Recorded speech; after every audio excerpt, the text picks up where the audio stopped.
all my sense of insecurity started creeping up. I started asking myself, well, am I enough? Was I worth it? Was there something differently that I could have done to prevent something like this? But while I asked myself those questions, there was another side to this.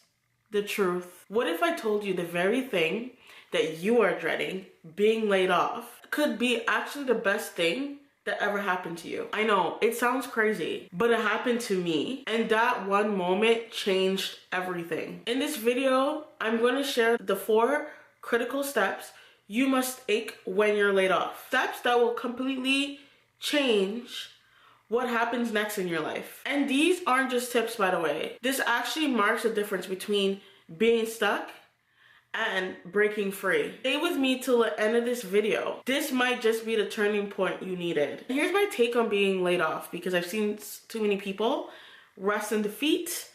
They're frustrated, they're complaining because of how hard the job market is, and I completely get it because we have bills to pay here. When I got laid off, it was one of the best things that happened to me. Now, it didn't feel like that in the moment. In the moment, I didn't have a car, and they offered to just give me a taxi so it could take me home. And I remember just holding my stomach, and I just cried because I wondered to myself, what am I going to do now?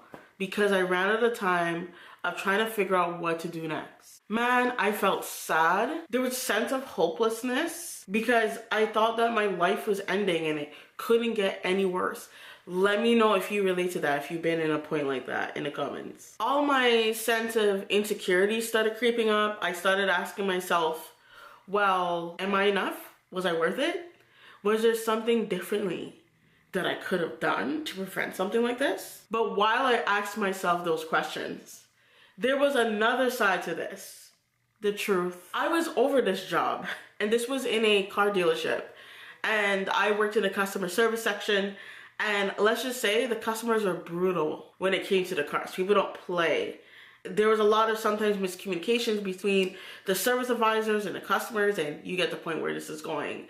And it was a very draining job. Like, I did not enjoy it. I didn't even want to do performance reviews because I was so over it. Even when they made us do a great place to work survey, I was ready to just be honest and not trying to fake it and say, oh, this is the best place and they're paying enough. Like, that's where I was. I was like, no, we need to give them the plain old truth. I definitely was not paid well because I was taking a bus and couldn't afford a car. And that was the most frustrating part, because you give so much of your energy and you don't feel like you're getting back. I didn't relate much to the team or the people there, to be honest. I was there to just work and then get out and go back home. Sometimes the customers would make me cry, and I had to go into the back and just cry and have a meltdown and then go back in the front and pretend like everything was okay. That's where we were at back then. But I have to admit, a lot of the things wasn't only just a job. I was not happy internally. And usually, majority of the time, when you are not happy with your job and it's making you very miserable, it means that you should be doing something completely different. But a lot of times what holds us back from walking into that ideal career is it's either fear or not believing in yourself enough, or you're just stubborn and you're comfortable. You're stuck in a spot of overwhelm where you just don't know what you're gonna do next, so you just stay stuck. You just stay in the same mode. In my case, I knew deep down it was time for something new, but I just couldn't figure out what that something new was. What was funny is before I got laid off, I started interviewing different business coaches.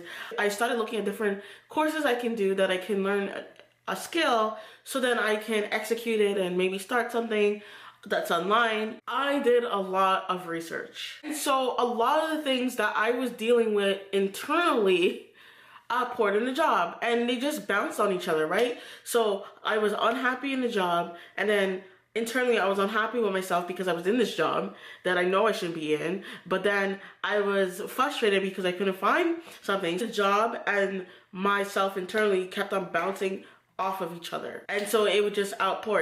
Everything would just be an emphasis of everything that's happening in my life. No one really talks about this part, but people will sometimes get so overwhelmed to the point where They don't get their resume done because they're overwhelmed.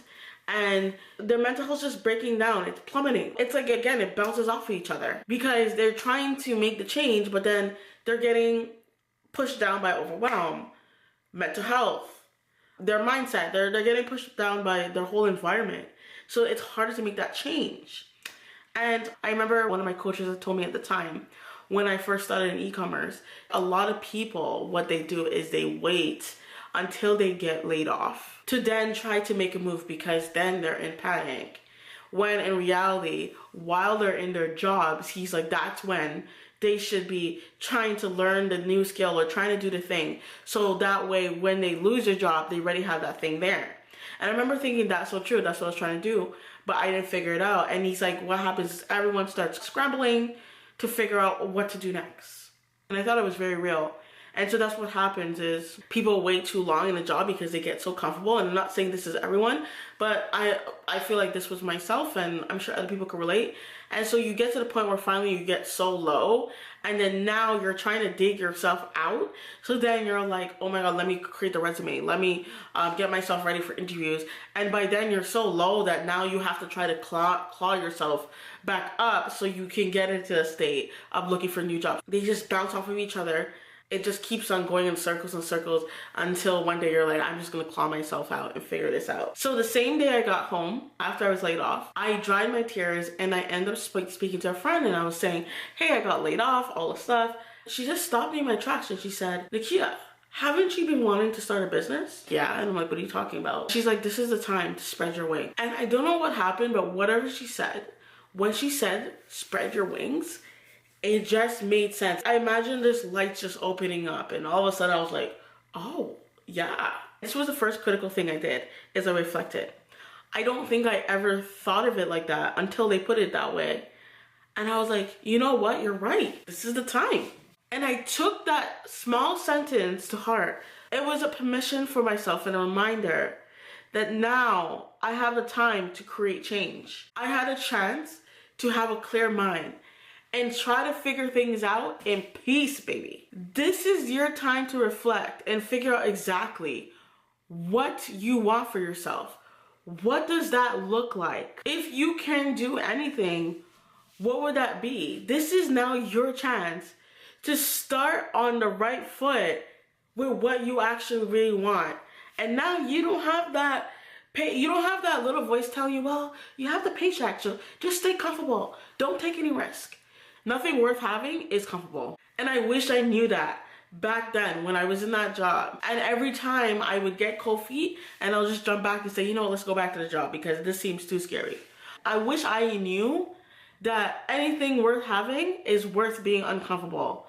And it's completely normal to be outside of what you would usually do. From experience, because I have my two hands up here, doing something that you are not a fan of will drain you. It will take every life out of you, suck you dry. When you're doing something that it's basically like a purpose. It's not the place where your heart just sings. Not thinking as clearly as you should be.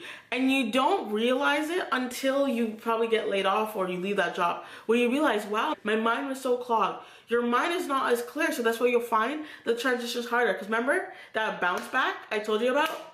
Because you're always depressed or you're always frustrated. So it just bounces off of each other. So then it's harder to claw your way back out. Don't allow yourself to miss the opportunities just because you got laid off. Too many people miss that window because they get so fixated on the problem that they fail to see the opportunity. So I was recently talking to someone, and this is how it sparked this video. And they revealed that they got laid off. And right away, my eyes lit up. And I was like, wait, what? Because maybe 5 minutes before they told me they were laid off, we were talking about business. And I was like, this is what you need to do, blah, blah, blah. But when they told me that they were laid off, I was like, hold on here. You have time now. That's how I got started. This is your time to implement whatever you need in your business because you have the time, and see how far you can get while laid off, while you're looking for another job. This is the time because now you have a clear mind. You don't have to worry about the job taking up your time now because now you can use that same time and strategize how you can grow that business. It's so easy during the time of being laid off to waste time, miss time, just be in your feelings when you get laid off and completely miss that window of opportunity of what being laid off really means. Let me tell you closed door means, aka being laid off means. When there's a situation that happens that is not in your favor, it's usually the very thing that you needed to happen in your life so you can find a new door, baby. It's a time so that you could bounce back, see opportunities you probably will never see while in a job, because your mind's all clogged, right? You're clogged by that paycheck you're getting. You're clogged by the comfortable environment that you're in. Even if you're not happy in it, you're still comfortable in the environment. You can take a little break and you can actually re-energize yourself. So if you've been so down and depressed, you have time now to rejuvenate and get back to your best self. Now you have nothing to fall back on. So now you're gonna be thinking, okay, how can I grow this thing? Or you're gonna be looking back at all the things that you feared, and you're gonna probably have a new boldness. Because now you're not like, well, I have the paycheck to stay on. Now you're gonna be like, okay, well, I have this opportunity. That's the mindset that you should be having when you're laid off. You have to stop looking at things that doesn't work out for us as a sign of defeat or the end of the world, because it really isn't. You have to look at the things that happens to us, and we have to look at it as a potential opportunity, something new that is about to happen, that is about to birth, that you would have never had happen if you were still in that job. You have to ask yourself, what am I missing? What's the opportunity to change the narrative, the story, your mindset? What's in this not so ideal situation that I can use? What is the opportunity to get better? What can I learn now? How can I improve? Where is the opportunity? What do I need to do here? Because let's be real, for the most part, and obviously this may not be pertaining to you if you love your job, but there's always something that is better out there, even if you love that job, I'm just saying. But when you are in your job, it's very hard sometimes to transition or to find something better because you're tired. It's as simple as that. You are tired. Your job makes you work so much that you're exhausted. So by the time you get home, you're like, I don't want to do anything extra. I don't want to even look at my resume. I don't even want to work on that side business that I've been thinking about. I don't even want to brainstorm because your mind is just tired. So you just want to go kick your feet up and relax. You're not looking to do any extra things unless you have some extra motivation and perseverance. It takes a lot of discipline, and I only developed a lot of discipline, to be honest, once I started my own business. I learned a lot about, and we could talk about that in another video, but a lot of it is not motivation that you need. It's usually a sign of discipline. It's that momentum that you need, where even if you are feeling tired, for example, you would push yourself and tell yourself, you know what, let me do 15, 30 minutes. And then you see where you go from there, and usually you'll end up doing past 30 minutes. But I can tell you that when I worked my job that was draining me, I didn't have that type of momentum. I didn't have that type of motivation to even do that because all I wanted to do was just rest my mind. To be honest with you, I don't expect a lot of people who are drained to be able to do that.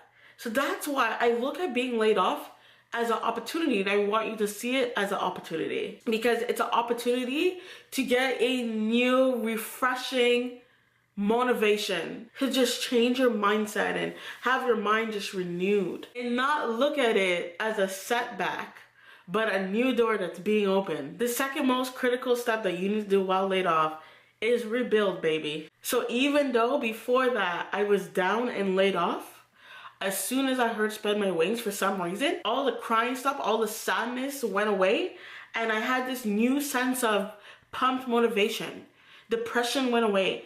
And let me tell you, the next day I was up and running and I went straight to that library. And I can't explain it. Don't ask me what happened. Maybe it was something supernatural or something that just made sense. I went to the library and I started just reading different books and different strategies because I had time to do that now. I sat in the library for hours just reading different books and just opening up my mind to things. At that point, I was not worried about the future. I was just trying to learn as much as I can and figure out, okay, what do I do next? Because now I don't have anything to run back to, baby.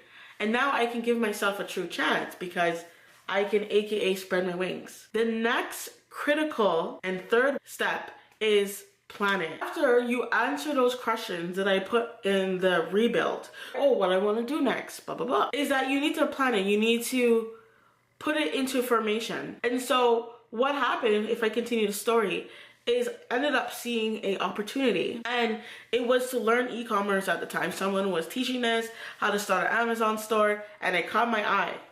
And let me tell you, best believe, I asked this man 1,000,001 questions. It was to the point where he later told me he wasn't sure if I was actually going to go through with it because I asked so many questions. And my truth is I probably wouldn't have been ready for that opportunity if I had not lost my job. Where I was back then, I probably would have ignored that opportunity and not taken it and just told myself, I don't have any money to do it. And I just want to stop here and say this. Sometimes we stop our blessings because right away we say, I can't. And then we stay in the same place. We need to stop saying, I can't. We need to stop scratching the very thing that you want to do off the list and tell yourself, what if you can do it? And what can I do? And pray to God and say, hey God, I'm putting this out there. This is what I want to do. But we need to stop scratching it off the table because we feel like we can't do it. And that's something that I wish I didn't do when I had the job. Is I was scratching off opportunities because I was like, well, I don't know how it's going to happen. I'm stuck. But that's not true. Sometimes we just need to look at the opportunity and give ourselves a chance. This was a turning point where it goes back to planning. And I started strategizing in my mind. I remember in that moment, I was trying to decide, should I go with that opportunity and start my new store? Or should I continue and just go look for other jobs? And I remember there was a voice said that you could either take this opportunity and take the risk, or you could continue to do the same thing you've always known over and over that makes you depressed and go look for another job so you could be in the same position a couple months or a year from now. Was I going to choose to change the trajectory of where my life was going, or was I going to do the same old thing that was keeping me stuck, crying in the back? I chose the latter, and you're gonna have to hold your pearls. Because I decided to sacrifice my last savings that I had. At this moment, I'm going to believe in myself. Because I was tired of not believing in myself. I was tired of not taking risks and playing it safe and staying in the same position over and over again. I can tell you this, if I had my job, I probably wouldn't have thought like this. I probably wouldn't have had a new mindset like this. I probably would have stayed comfortable in that job and be like, no, I need to pay bills and I'm not taking the risk. It's so easy to be comfortable and unhappy. They go really well together, but it's harder to be uncomfortable and dissatisfied because most likely if you're uncomfortable, you are going to develop a happiness, a sense of joy and peace being uncomfortable because that means you're taking risks, you're doing something that you've never done before. It's a thrill. And the last critical step is act. Take small steps because the years are going to come by anyway, so you might as well start taking them. This can look any way you want it to look. This may look like this time, instead of applying for 50 or 100 jobs per day, you're going to strategically apply for jobs that you want only. When you read the job description, it gives you a spark. Maybe you're going to take a course about a skill that you've been wanting to learn, but every time you told yourself you don't have time to do it, or you always put it on the back burner because you're exhausted from your main job that you had. Maybe it's taking time to experiment and start that business that you've been wanting to start. You didn't have the motivation to do it before, but now you do because you have some type of drive now. My act was getting that course, and I didn't stop there. So within the first week, I ended up getting my first sale. And that changed my whole life and perspective. Changed the way I looked at myself, got to see a new level of myself. You see, what people don't realize, when you decide to take an opportunity that was meant to be a completely closed door, and then you open a new door, it just opens a new door to a new person that you may not even recognize or you didn't even know was there. There's so much benefits to seeing the opportunity. So if you have experienced change in your career, whether it's income or being laid off, look at it as the opportunity. Try to find what is missing and take the steps. Take the 4 critical steps that I talked about. Reflect, rebuild, plan, and act. And it's gonna force you to walk into the things that you've been wanting to walk into. Small steps. It's not over because you're laid off.